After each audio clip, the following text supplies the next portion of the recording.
For the last year, I've been creating with Blender, and so for today, I'm gonna switch it up and I'm gonna use Cinema 4D to see if it's a viable software to use for the next few years.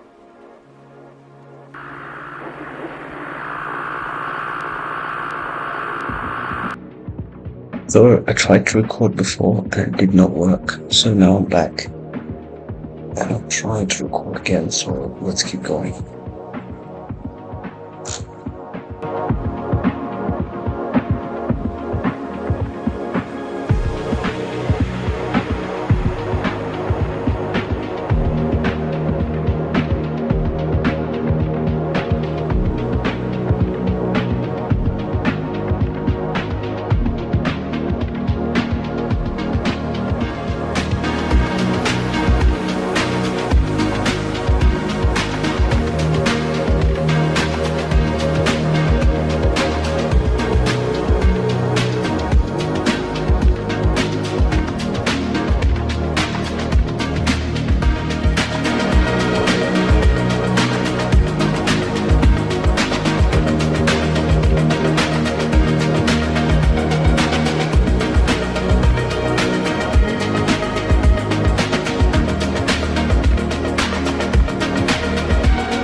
So we have, I'm now going to compare this to what it's like to build in Blender. And for one, I think Blender is already winning because it's incredibly hard to add references to Cinema 4D. So, right, let's get started with what we're doing here. Okay, I need to add a plane and I'll rotate around.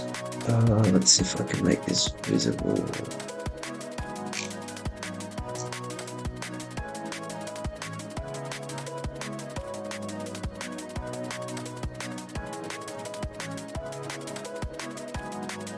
There we go.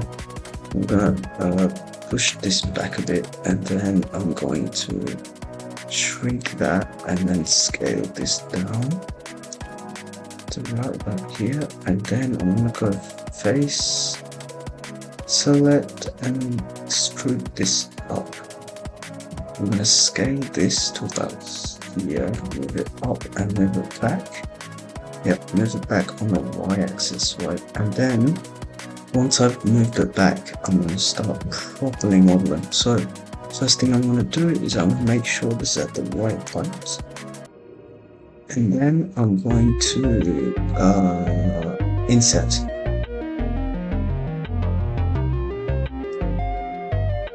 And I'm going to go circle.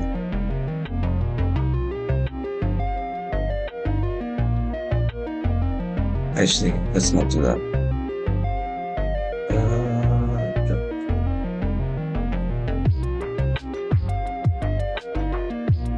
Instead, what I'll do is, if we use a subdivide, what we'll do, that would screw it up, wouldn't it? Instead, don't use a subdivide, use loop cuts. Look how easy loop cuts are. Look how easy loop cuts are on Blender compared to Cinema 4D. And then once we've done that, we can go to, and then where I'm gonna go select circle. Actually, no, let's just go tweak. And then loop to circle. There we go. Next, go to select and scale by hitting the S key, and then hold on, screencast keys wasn't it all? And then extrude. Hold on.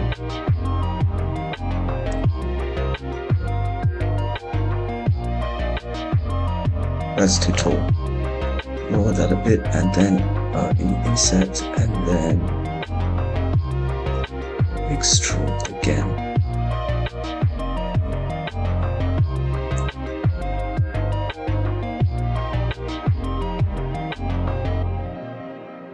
And then I'm going to hit the tab key.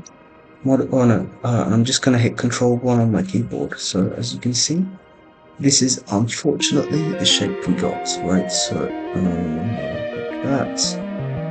No, let's go like that instead. Yeah, here we go. Now we can start tweaking our subdivision surface modifier to what we need.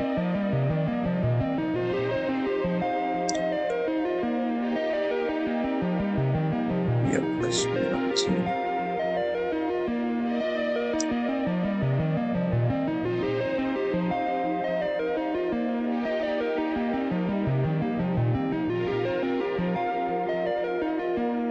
Okay, now for the next subdivision, I'm just gonna hit Control R again, drag down.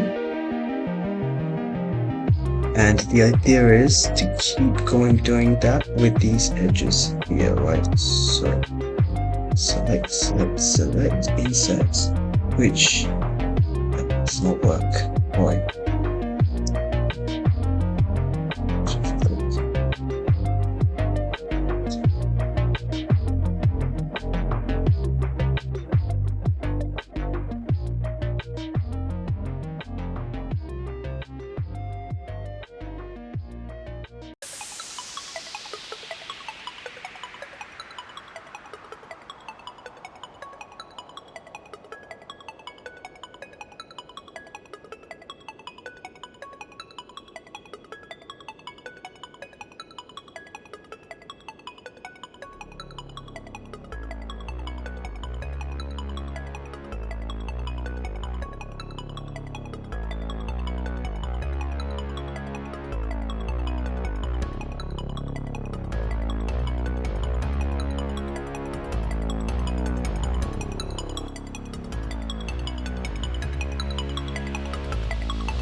Anyways, with that finished, I think next I'm gonna keep going with Cinema 4D. It's not, to be honest, that great, especially the default keybinds for the shortcuts. They're horrible, I'll be honest. They don't make any sense whatsoever, but I think that Cinema 4D definitely has some potential, especially combined with After Effects and other suits, other production suites, but you know, that's how it is sometimes when you're working with 3D.